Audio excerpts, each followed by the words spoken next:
Hello friends, परिश्रम tutorial में आपका हार्दिक स्वागत है। आज हम कुतुबुद्दीन ऐबक के बारे में जानेंगे। तो कुतुबुद्दीन ऐबक कौन थे? तो वो गुलाम वंश के संस्थापक थे। गुलाम वंश ने दिल्ली सल्तनत पर शासन किया था। कुतुबुद्दीन ऐबक गुलाम वंश के संस्थापक या दिल्ली पर शासन करने से पहले मोहम्मद गौरी के अधीन गुलाम थे। जब मोहम्मद गौरी ने भारत के दिल्ली पर विजय प्राप्त किया था तो उन्होंने दिल्ली पर शासन करने के लिए गुलाम की नियुक्ति की थी। तो गुलाम कौन था? तो कुतुबुद्दीन ऐबक था। ठीक है। जब 1206 में मोहम्मद गौरी की क्या हो जाती है? मृत्यु हो जाती है। तो कुतुबुद्दीन ऐबक खुद को दिल्ली का प्रत्यक्ष शासक क्या करता है? घोषित करता है। ठीक है। यहाँ से दिल्ली में शासन करने के लिए गुलाम वंश की नींव पड़ती है। अब फिर ध्यान दीजिएगा कि कुतुबुद्दीन ऐबक का विवाह किससे होता है? तो याल्दोस की बेटी से होता है। उनकी बहन का विवाह किससे होता है? तो उनकी बहन का विवाह जो है वो सिंध कुबाचा से होता है।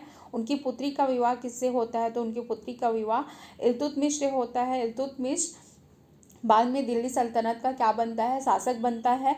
जब उनकी पुत्री का विवाह इल्तुतमिश से होता है तो इल्तुतमिश ऐबक के ही अधीन क्या थे? बदायूं के कहाँ के गवर्नर थे? कहाँ के गवर्नर थे? तो बदायूं के गवर्नर थे। उसके बाद हम देखते हैं कि कुतुबुद्दीन ऐबक को क्या क्या उपाधियाँ दी गई थी। तो पहला है लाख बख्श। कुतुबुद्दीन ऐबक लाखों का दान देते थे, इसलिए उन्हें क्या कहा जाता था? तो लाख बख्श कहा जाता था। उसके बाद है पीर बख्श।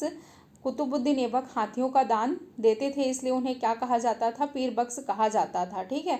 उसके बाद हातिम द्वितीय। कुतुबुद्दीन की दयाशीलता के कारण उन्हें क्या कहा जाता था? तो हातिम द्वितीय कहा जाता था।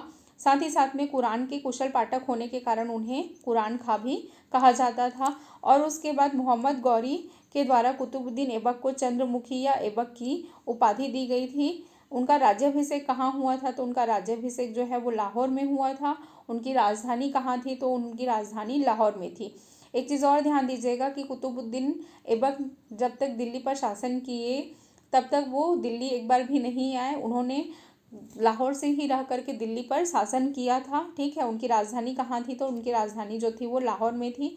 उनकी मृत्यु कहाँ हुई? तो उनकी मृत्यु लाहौर में हुई। कैसे हुई? तो चौगान खेलते समय घोड़े से गिर करके उनकी मृत्यु हो गई। उनका मकबरा कहाँ स्थित है? तो उनका मकबरा कहाँ है? लाहौर में स्थित है। अब हम कुतुबुद्दीन ऐबक के स्थापत्य से रिलेटेड इंपॉर्टेंट चीज़ें देखते हैं। पहला है कुतुब मीनार, दूसरा 2.5 दिन का झोपड़ा, तीसरा कुव्वत-उल-इस्लाम मस्जिद। ठीक है। तो ध्यान दीजिएगा, जो कुतुब मीनार है वो कुतुबुद्दीन ऐबक के द्वारा दिल्ली में बनवाया गया है।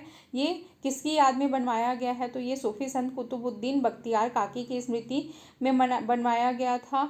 दूसरा है 2.5 दिन का झोपड़ा। तो ये कहाँ बनवाया गया है? तो ये अजमेर में बनवाया गया है। ये अजमेर के संस्कृत विद्यालय को तोड़ करके वहाँ 2.5 दिन का झोपड़ा बनवाया गया है। ये संस्कृत विद्यालय किसके द्वारा बनाया गया था? तो ये विग्रहराज चौहान के द्वारा बनवाया गया था।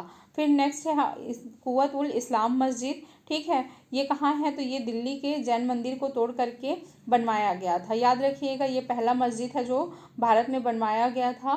कहाँ बनवाया गया था? तो दिल्ली के जैन मंदिर को तोड़ करके बनवाया गया था। तो फ्रेंड्स, हमारा जो ऐबक से रिलेटेड जानकारी है वो कंप्लीट हो गया है। अगर आपको हमारा वीडियो अच्छा लगता है तो प्लीज़ हमारे चैनल को लाइक, शेयर और सब्सक्राइब जरूर करिए। Thank you so much.